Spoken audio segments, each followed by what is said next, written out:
The Seed of Friendship, the story of Hasan, Grandma, and the Magical Tree. Chapter 1, Grandma's Garden. In a peaceful village surrounded by green fields and distant hills, there stood an old house full of memories and stories. Behind the house stretched a large, lush garden of paradise for children, where colorful flowers bloomed, tall trees swayed in the wind, butterflies danced, and the air was always filled with the scent of roses and rain-soaked earth. This house belonged to Hasan's grandmother, Grandma Fatima. She was a kind-hearted, wise, and gentle woman with eyes that sparkled like a child's. Every summer vacation, Hasan would come from the city to spend the holidays with her, and his two best friends, Ali and Abdullah, often joined him. For these three friends, summer holidays were not just about rest and play, they were about discovery, adventure, and magic. They would wake up early, race through the garden paths, climb mango trees, help Grandma with chores, and spend evenings listening to her mesmerizing stories. But there was one corner of the garden that was strictly off limits. Chapter 2, The Old Tree and the Forbidden Spot. At the very end of the garden stood an ancient, drooping tree. Its thick branches curved downward, as if hiding something beneath them. The leaves were unusually dark green, sometimes glinting with a golden hue under sunlight. The area around the tree was always dry, no grass, no flowers, only stillness. Whenever the children got too close, Grandma would raise her voice and call them back. "Don't go near that tree, my dears," she would say firmly. "Some things are not meant to be disturbed." Hasan, being the most curious of the three, once asked, "But Grandma, what's there?" "Why can't we go?" Grandma would pause, her eyes drifting into the distance, and reply softly, "When the time is right, you'll know." Her voice carried a weight, a sense of both warning and mystery. Permission. One evening, during a particularly golden sunset, Grandma seemed quieter than usual. The boys were munching on ripe mangoes under the porch, and a gentle breeze carried the scent of jasmine through the air. Hasan looked at her and asked, "Grandma, are you sad?" She looked at him with a faint smile. "No, my child. I'm thoughtful." "Come." Ali and Abdullah perked up. "Time for what?" Grandma leaned forward, her tone slow and meaningful. "You've grown wiser. I've watched you. I've seen how you care for one another, how your friendship has strength and loyalty. Tonight, you may go to the tree."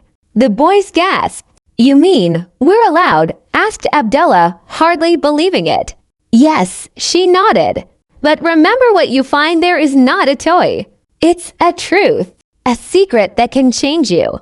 That night, they could barely contain their excitement.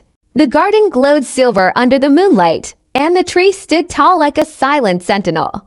Chapter 4, The Hidden Door. With tiny flashlights in hand, the boys tiptoed through the garden. Crickets chirped, and every leaf seemed to whisper a tale. As they approached the old tree, they noticed something new, a soft shimmer on. Hasan gently brushed away the dry leaves. Beneath them was a circle made of ancient stones, with a strange marking in the center, an outline of three hands joined together. "Guys, this looks like it was made for us," whispered Ali. Hasan knelt down and placed his hand on the mark. As soon as he did, the ground trembled gently, and from the center of the circle, a spiral staircase slowly emerged, leading downward into darkness. None of them spoke. Their breath caught in their chests. "Are we really doing this?" asked Abdullah. "We have to," Hasan said firmly. Grandma said it's time.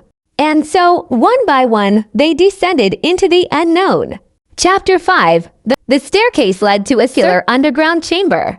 It was unlike anything they had ever seen.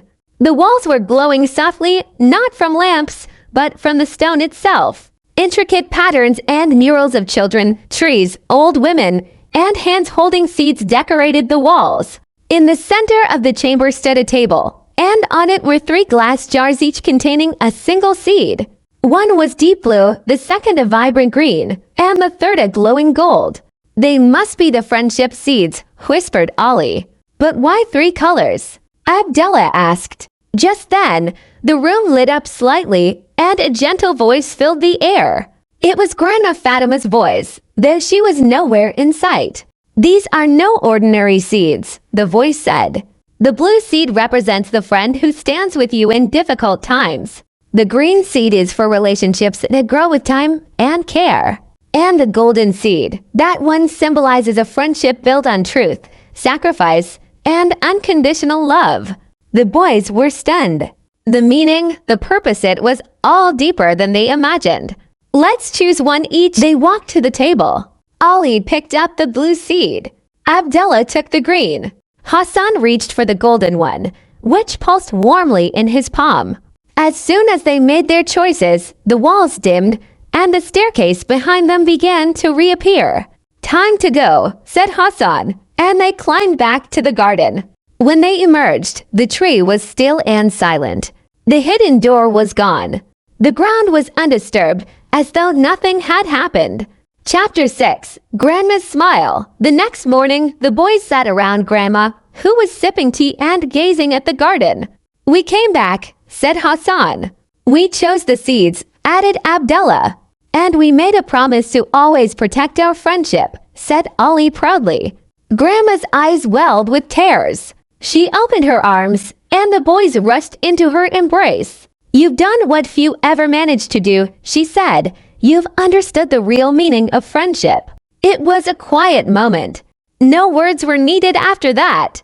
The sunlight streamed through the leaves, and the ancient tree stood tall behind them, like a guardian of secrets. Chapter 7. The Growth of Friendship. When the boys returned to their homes in the city, they each planted their seeds in small pots. To their amazement, the seeds sprouted within days, but the plants that grew were like nothing they had seen before.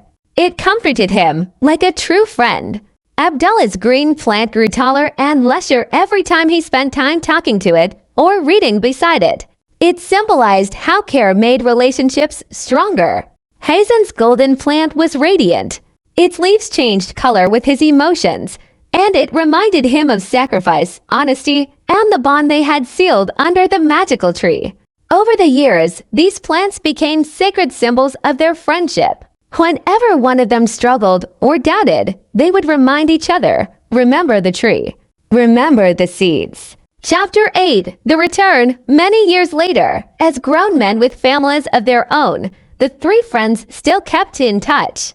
But once a year, without fail, they would return to Grandma's garden. Grandma had long passed away, but her memory lived on in every corner of the garden, especially under the old tree. They would sit in silence beneath it, remembering the night of the hidden door, the glowing room, the voice that had guided them, and the seeds they had chosen. And though no one else could see it, in their hearts they knew the door was still there, waiting for the next children who would be worthy of discovering the truth.